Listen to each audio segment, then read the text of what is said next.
Toujours pour soutenir notre confrère Ndeko Eliezer, les journalistes seniors surtout aussi la sitting pour dénoncer vraiment l'injustice surtout les cas pour la presse, c'est toujours cadre au Kangabiso Monoko. Tout le bi après journaliste et tout presse Mobimba tout là la tête. Pour le Monoko.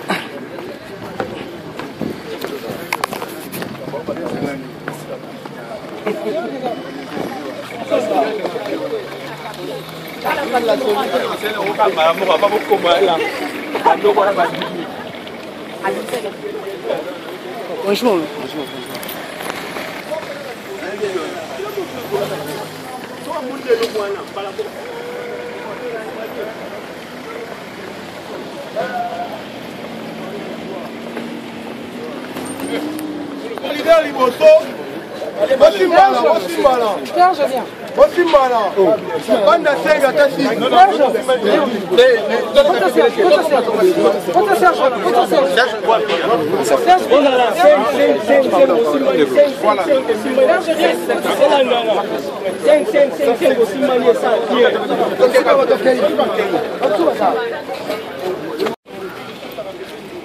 Toujours pour soutenir notre confrère Ndeko Eliezer, les journalistes seniors surtout aussi la sitting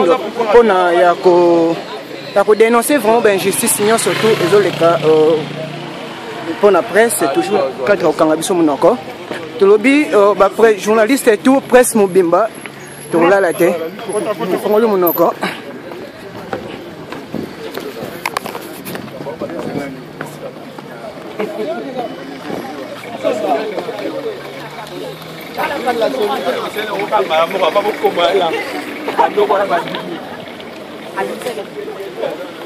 Bonjour.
Vive la solidarité.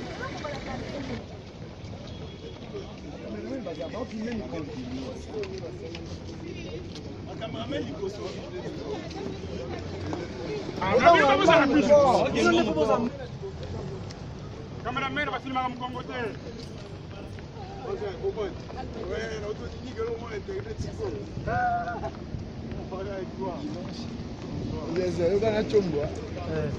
Caméra Simon.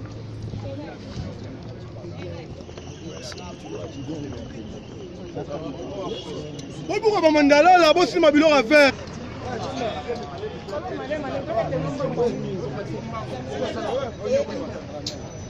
D'abord tu as la leader liboso. Câble. Regarde la sika. Donc la câble en tête à partir au quartier la gilette. La gilette au quartier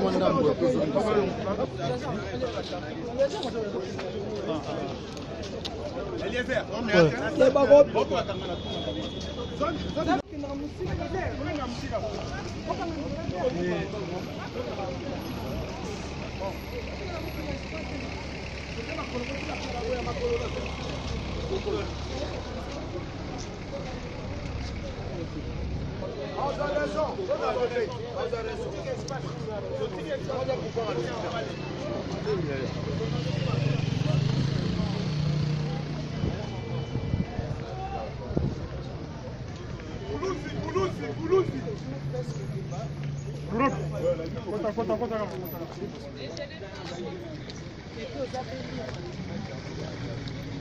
Vive la solidarité.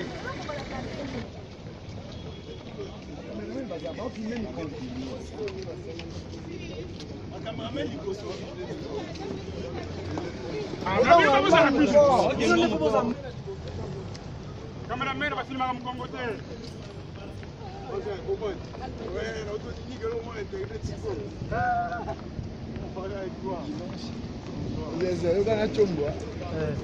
Caméra Sima.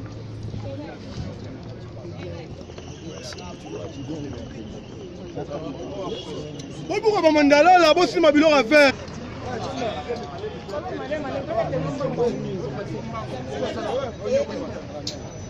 D'abord tu as la leader liboso. Câble.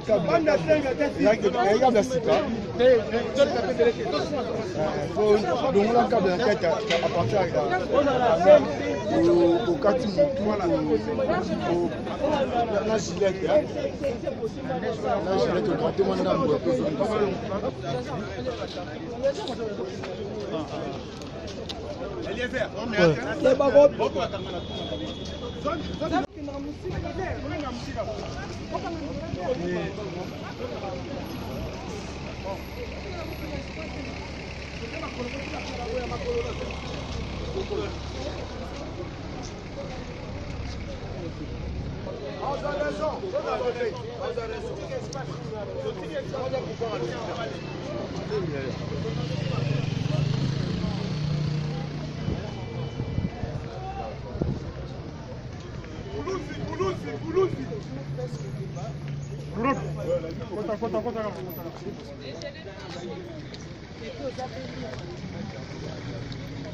Vive la solidarité.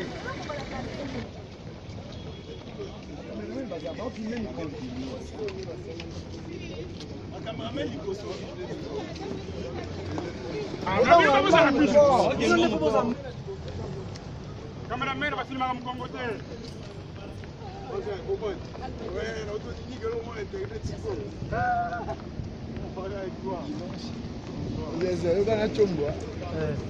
Caméra Sima.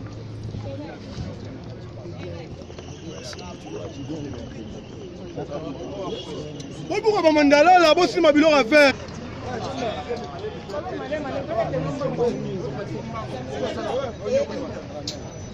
D'abord tu as la leader liboso. Câble.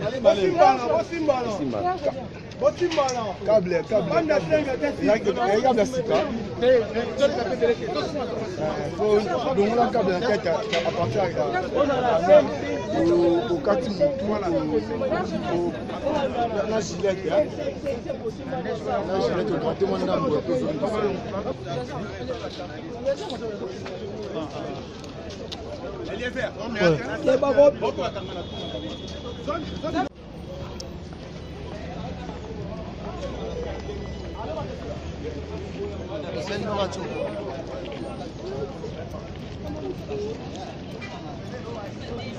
Bit botambola ezani bit botambola boy. Bit ezaka moko totambola parce que to réclamer libération à confrère Nabso et Eliezer Tamboué qui a été arrêté injustement. Bit yangwana totambola to marché to ketino comment on a procureur. C'est le simple bit, c'est ça.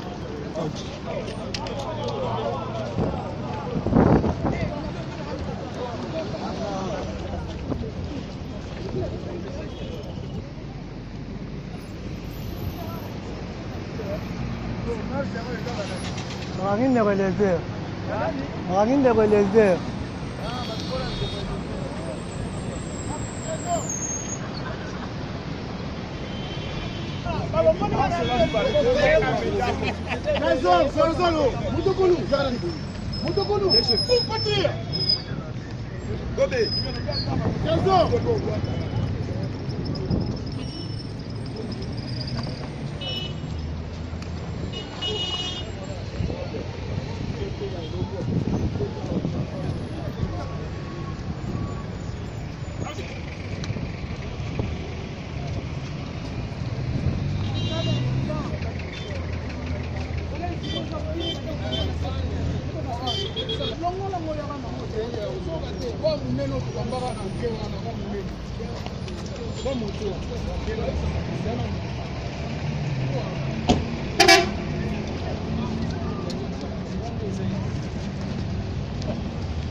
Bonjour monsieur.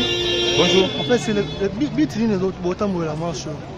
Bon, nous marchons pour faire voir aux autorités de la République que non, les journalistes que nous sommes, nous n'avons pas le droit d'être arrêtés bêtement comme ça parce que nous exerçons notre droit. Ouais. Puisque c'est de trop, on a décidé de marcher pour aller voir les procureurs de la République.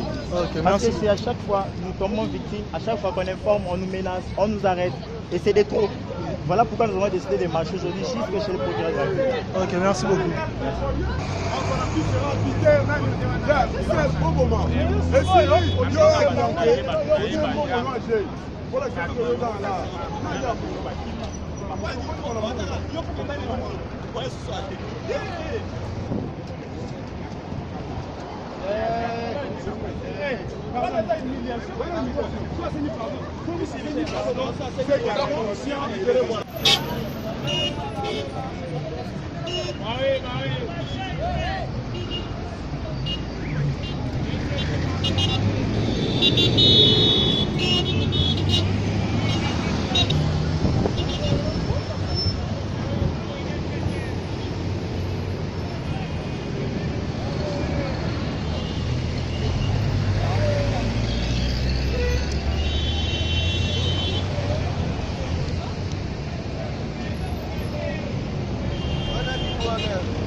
Tourner à wa.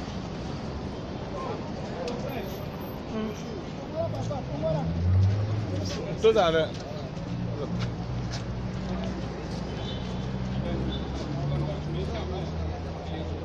Ah, tu es dans la finale.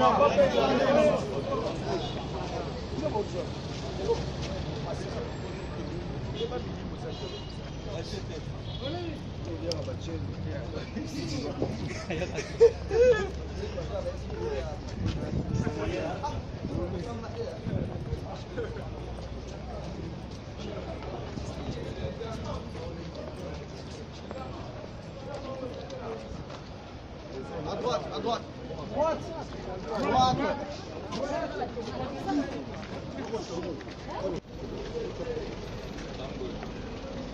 Pardon, s'il vous plaît.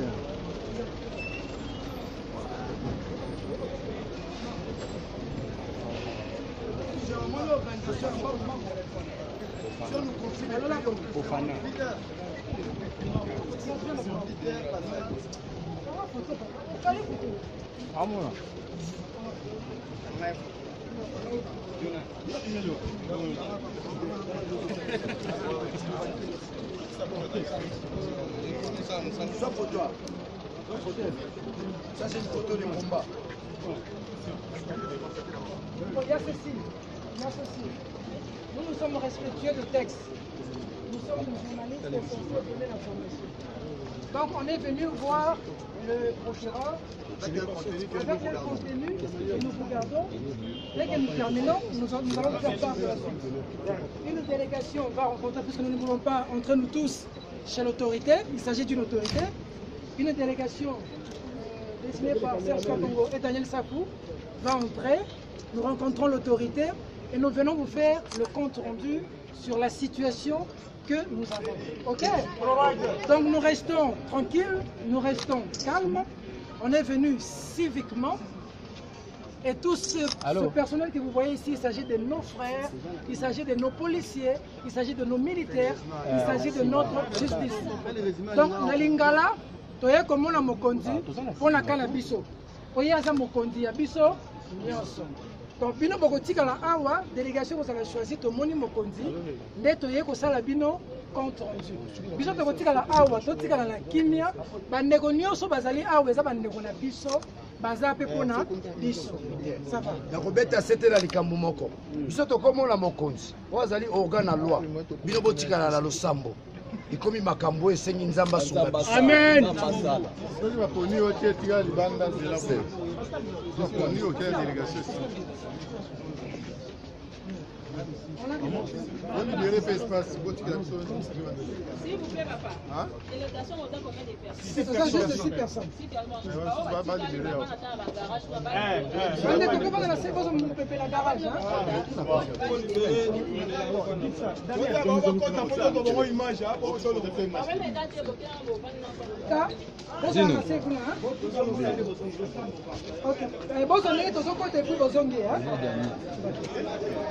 Daniel.